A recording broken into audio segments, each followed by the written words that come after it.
Welcome back. Soon to be Dr. Milo Wolf here from Wolf Coaching, coming at you today with a react video. Today, we're reacting to lean beef patty. Now, I've seen a lot of her around on Instagram where she's gotten extremely famous. Very, very well known. In fact, as far as like reputability goes, I think she's kind of up there with Chris Bumstead, for example. A huge figure within the fitness industry, and today we're reviewing her lower body day, seeing whether it's any good from a sports scientist's perspective. So let's get into it. Welcome. If you haven't been here before, my name is Patty, and today she's wearing Rascal apparel. That's Omar Isuf's brand. My pre-workout, I had 2 scoops of nitric and 1 scoop of energy. Gorilla Mind. Who the fuck brings a glass into their car? Just have a travel cup. Rather busy today at the gym, so let's go.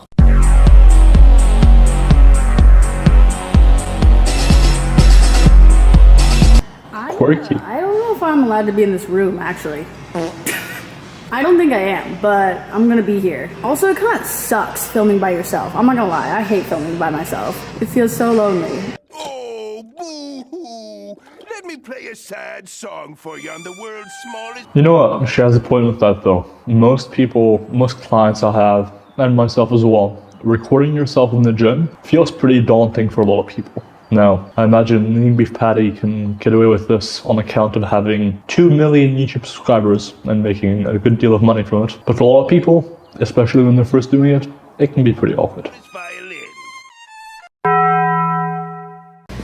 A lot of mobility is pretty subjective because everybody's needs are different. I usually keep it between 5 and 15 reps though per little exercise.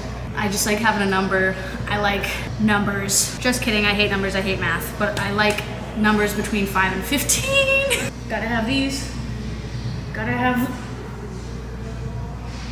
thoracic twisting. Cat. So I'm not super sure why she's doing mobility walk.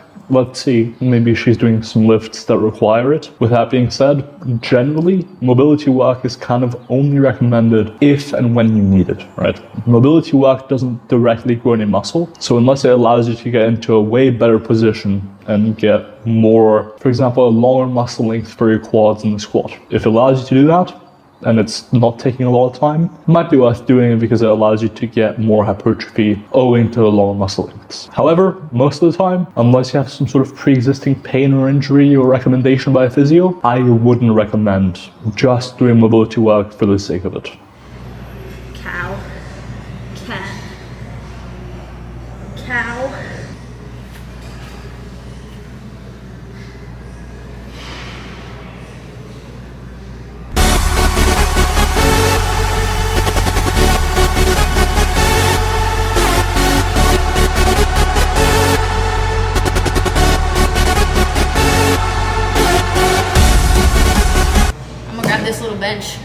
So a lot of these warm-ups are not so much stretching as they are dynamic warm-up, which is good because that means you get warm and you don't get the potential decrease in force production that you would see if you did some static stretching before a session. So that's pretty good. I will say some of the exercises like the lateral lunge and the cat-cow, not super useful necessarily because you wouldn't ever end up in those positions in your session unless you're doing like Jefferson curls for your spine and for your lower back extensors, or if you're doing lateral lunges or Cossack squats within your session. But for the most part, I would have just stuck to doing some lunges, or even simpler, listen, hear me out here, just doing the actual exercise as a warm-up. You know, doing 3 sets of squats if you're about to squat some heavy weight. That'll be fine. For support, because your girl needs some support. Bruh.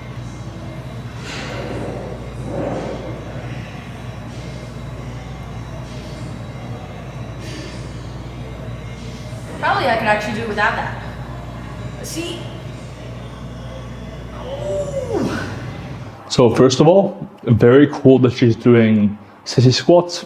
very cool exercise. The fact that she needs support, not a big deal. In fact, in order for it to be more stable and better for muscle growth, holding on to something, probably a good thing. With that being said, I am a little bit concerned as to why she's doing so many exercises for her warm-up. I feel like she could just do the actual exercise, but otherwise, so far, so good. Balance is the hardest part for me. Let's go! I'm actually getting significantly stronger. I definitely could not do this like this last year. Holy shit. I'm kind of strong. Nice. What I will say though is for sissy squats to be more challenging, leaning back a little bit more can be helpful. And it looks like she could get deeper and get a longer muscle length or better stretch on her quads at the very bottom if she went further down. Oh yeah.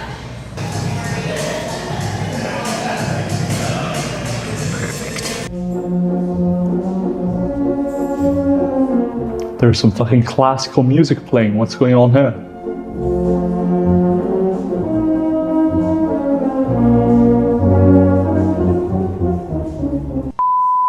So what she's doing here, it looks like RDLs. They're not bad, actually. There's a couple things I'd improve on. Number one is I would pause right before she touches the ground, so as to get as much longer muscle length as possible. And secondly, when she gets to the very bottom, her knees cave in and forward a little bit, and that's reducing the stretch on the hamstrings. And so if she can't get all the way down, I would just limit the range of motion slightly, or I would simply cue her to keep her knees back and out as far as possible. And that would maximize the stretch on the hamstrings. I'm gonna do 5 sets of 8 with medium hard difficulty, but I'm still able to get maybe like 1 or 2 more reps. RPE like 8. Cool, awesome. So as far as the RPE goes, I think she's doing a good job. I think doing RDLs, RPE 8 or 9 is perfectly fine.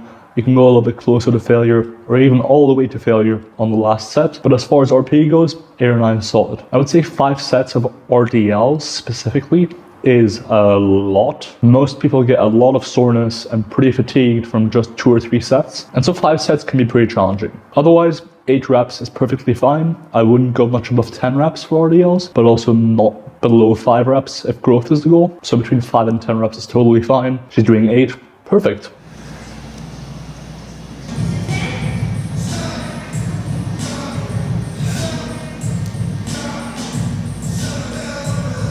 Awesome. She's noting that she'd rather use straps versus a mixed grip, which I think is generally preferable. But for sure, what you don't want to do, which is pointing out here, is to not use straps or mixed grip or hook grip. Using either a mixed grip, a hook grip, or straps, once your grip starts to become an issue, is really important. A lot of beginners make the mistake of thinking, well, if I can't hold on to the weight, I shouldn't be deadlifting it. In reality, once you've been training for more than like 2 to 3 months, most people will be able to deadlift way more than they can hold on to. And if you allow your grip to become the limiting factor, your lower back, your glutes, your adductors, your hamstrings, nothing else is being trained as effectively anymore. You're essentially reducing the stimulus for all the other muscle groups in favor of just stimulating the forearms. When in reality, if all you wanted to do was grow the forearms, there are many better exercises out there like wrist curls that fatigue other muscle groups to a way lesser extent. So why try and make deadlift a forearm exercise when it's super well suited to be a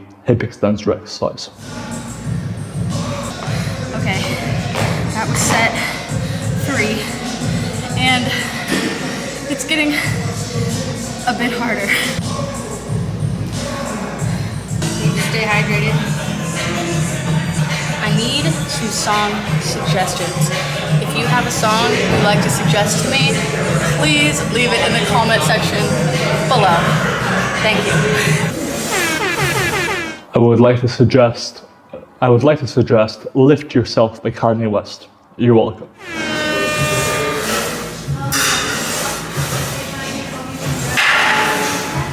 Actually, to touch on our hydration thing a little bit real quick, if you're in very hot or very cool weather, it is likely worth hydrating yourself more than you feel like you should. In fact, when you're in very hot weather or very cold weather, as can often be the case in a gym, if you're, for example, living in the southern US, your body tends to not be very good at making sure you drink enough fluids. And so if you're in very hot weather and you train in a very hot gym, drink more than you think you should. And that will take care of your hydration to a better extent. In fact, if you want to take it one step further, you could have some Gatorade, or even cut the Gatorade with half water, half Gatorade. So equal parts water and Gatorade. Or alternatively, just have water, or have water with some sodium. So add some salt into your water. It's going to taste disgusting, but sodium does help with rehydration. The big shirt aesthetic has got to be one of my favorites. It gives very much like old school bodybuilder. I don't know if you guys have ever been to the gym and you see like one of those, like you can tell they used to be massive back in the day because they're still big. Usually like their forearms are pretty girthy and their hands are like hands, you know what I'm saying? And they're super large veined and they waddle around. They're my favorite. I love them. I haven't seen any at this gym, but every once in a while I'll see an old head and they are just like the most aesthetic goals. She's being a bit weird now, I'm not gonna lie. But yeah, there is some truth to that, you know, oversized t-shirts, old school bodybuilders, big forearms, I agree. Still being weird though. Why pointing out the hands of all things? Alright. Intra-workout snack. I would have preferred something that's just like a pure fast carb, like just sugar candy or a rice cake, but I have this protein bar and it's gonna have to do. I'm eating it because I'm a little bit tired and I think that it would help.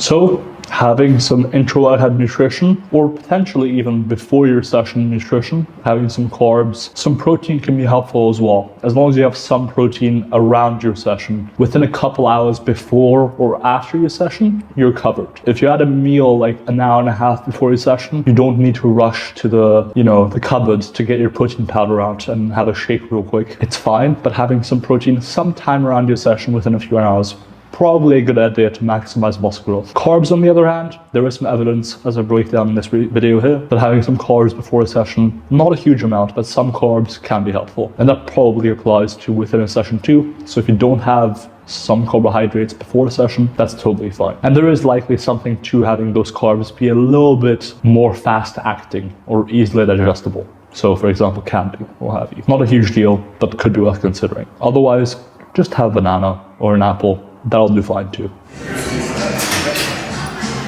And it's a delicious treat.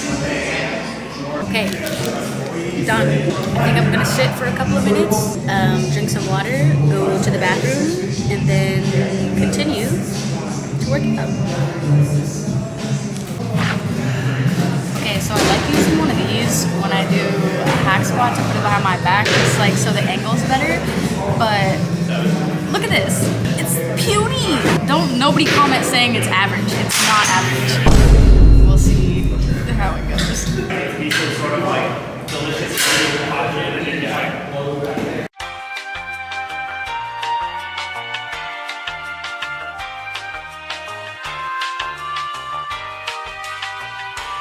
So essentially what she's doing here by putting the foam roller behind her back is turning this into a bit more of a normal squat variation. By removing that foam roller, your hip angle would decrease. So your hip angle will actually increase, become more obtuse, which would decrease involvement of hip extensors. And by placing that foam roller there, you are increasing the amount of glute, adductor, and lower back involvement relative to how much is hitting the quads. So if your goal is simply to hit the quads, I would do it without the foam roller. That's very likely your best option. But if you want to turn it from being just or mostly a quad exercise to also somewhat more involving glutes, adductors, and lower back, then using a foam roller behind your back will turn it into more of a regular squat variation.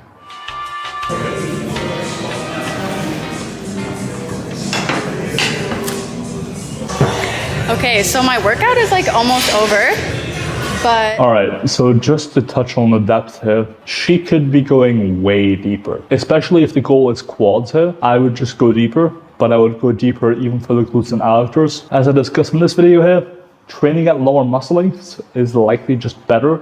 And so if you're cutting your depth short on the squats, you're probably missing out on some muscle growth. So go as deep as you can. That's the point here. And ideally, pause at the bottom as well. So it's not awful, but it's not great here. I just started listening to this song, and now I feel re-motivated. So I don't know what I'm gonna do. Maybe just walk on the stair stepper? Anyway, but no, I'm gonna do this right now. Okay, so ideally, butt does not come off the bench.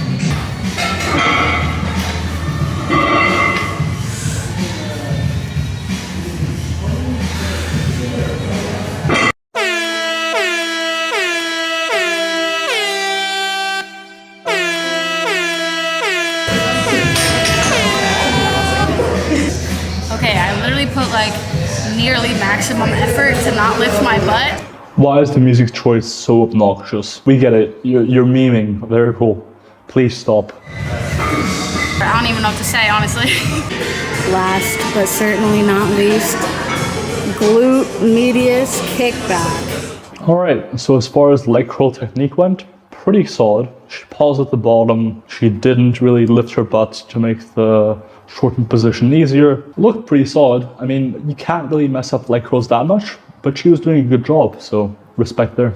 Stretch and also have some protein. I don't have a shaker bottle, so I'm gonna be using this pickle jar with 2 scoops of Why? Why? vanilla protein powder. You can have whatever kind. This is just what I am drinking.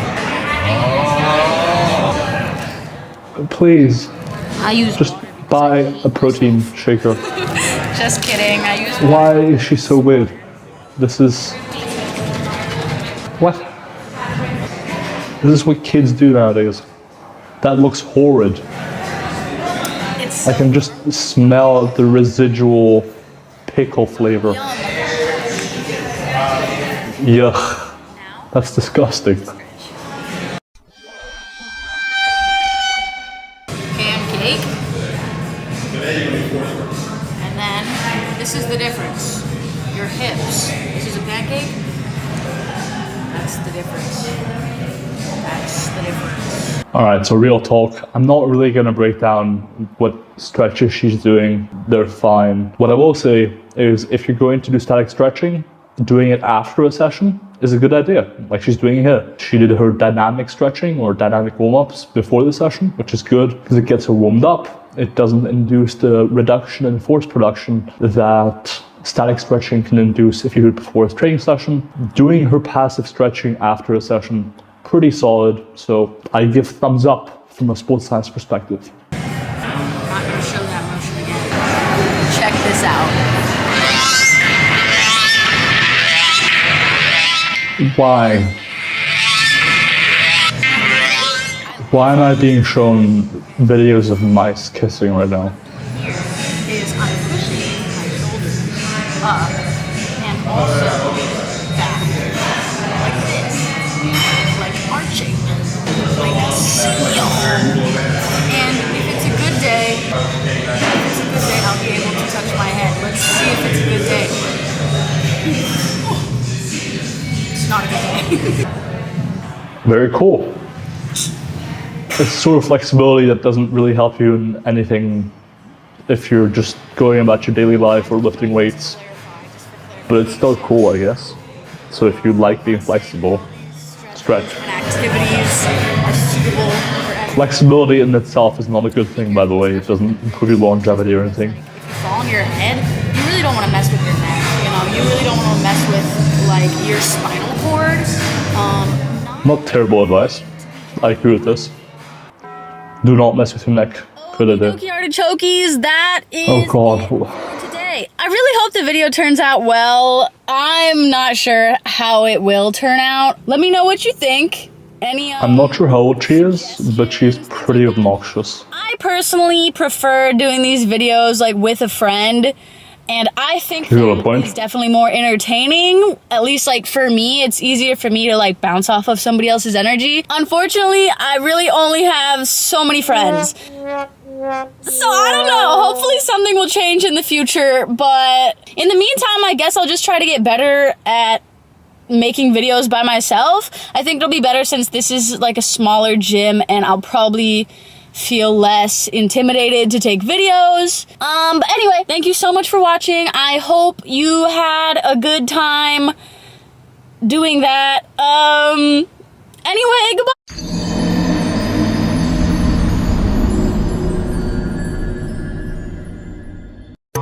Alright, well, that's pretty much the video, I guess. Honestly, pretty solid. Like, in fact, I recently did Bradley Martin. I think this was better than Bradley Martin. I give Leave Me Patty, at least as far as this training session went, an 8 out of 10. Is it perfect? No.